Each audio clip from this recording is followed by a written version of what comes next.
Evelyn Reed was the kind of woman who made heads turn in every high-rise, every upscale restaurant, every gallery opening in New York City. Men followed her with their eyes. They sent her roses, bought her designer gifts, and whispered promises of forever. But Evelyn never chose easily. She tested every man. One tried to peel back the layers. "You don't need all that paint," he'd said. "I want to see the real you." Evelyn smiled politely, but inside she was done. She never called him back. Others begged to see her natural face. The moment they asked, she closed her heart. For Evelyn, there was one rule. No one could ever see her without makeup. People thought she was proud, maybe a little vain. But to Evelyn, her makeup was not just beauty. It was her shield. Her beauty routine was a ritual, a careful art she practiced every morning, every night. She wore it to the grocery store, to the gym, even when she slept. A face without makeup, to her, simply did not exist. Sometimes she would stare at her reflection, smoothing her flawless cheek.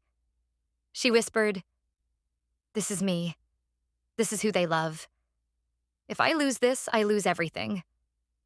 Her friends would joke, "One day, Evelyn will be buried with her foundation still on." But deep inside, the thought of anyone seeing her bare face filled her with terror. Her beauty was her power, her mask, her life. Among all the men, one was different. His name was Ethan Miller. He was older, a calm, successful architect from Boston. He didn't bombard her with gifts or silly lines. Instead, he listened. He asked about her dreams, not just her beauty. He never once tried to touch her face. He never begged to see her without makeup. He simply held her hand and talked about building a future, a home. This made Evelyn feel safe. She thought, "At last, someone who will not question me, someone who loves me as I am." And slowly she began to love him back. He never asked for more than she could give. This was enough. She had finally found the one man who would never leave her. So when Ethan asked her to marry him, she said yes. Their wedding day was perfection. Evelyn looked like a goddess. Ethan stood tall, smiling with pride. The vows were said, the rings exchanged. As evening fell, the music faded. Evelyn and Ethan entered their luxury suite, husband and wife. It was just the two of them. Ethan laughed, filled with joy. "Tonight is ours," he whispered. Evelyn smiled, still keeping her face slightly turned away. She had done this her whole life. Then it happened. His foot caught on the long carpet. He lost his balance. In an instant, Ethan fell, his head striking the edge of the wooden bed with a heavy thud. He dropped to the floor, eyes closed. Evelyn froze. Then the fear broke her. Shaking, her tears began to fall before she could stop them. They rolled across her cheeks, carrying tiny streaks of powder with them. She pressed her hands against his wound, sobbing, "Ethan, wake up. Please don't leave me. Not tonight." She didn't notice. For the first time in decades, she forgot about her face. All she saw was Ethan lying still.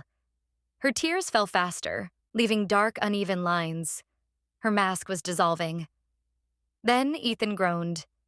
He opened his eyes. Evelyn gasped with relief and leaned closer. But Ethan's face suddenly changed. His weak eyes widened. His mouth trembled.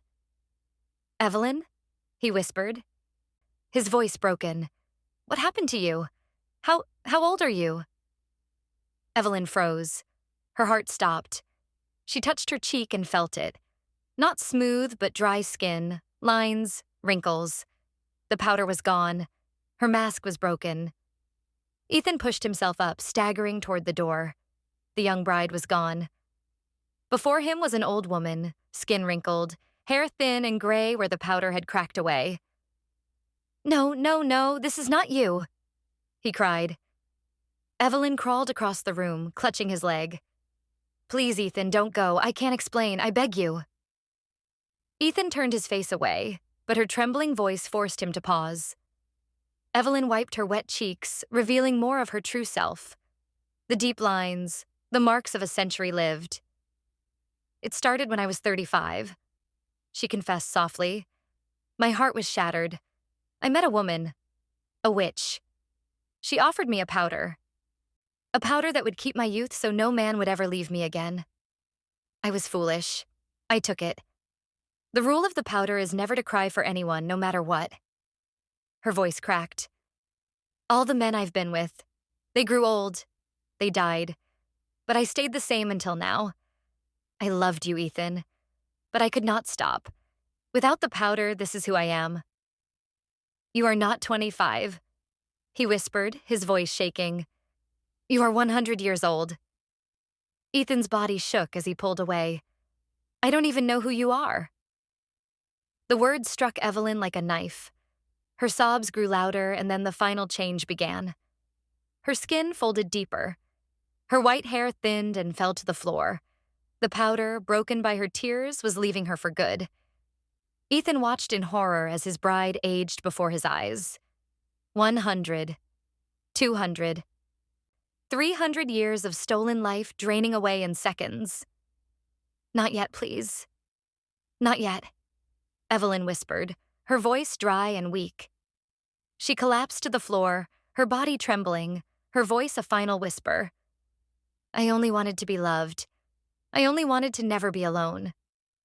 And then, silence.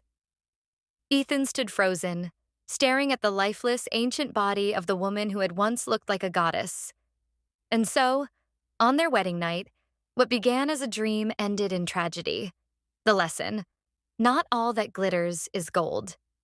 Evelyn's beauty hid a painful, deadly truth.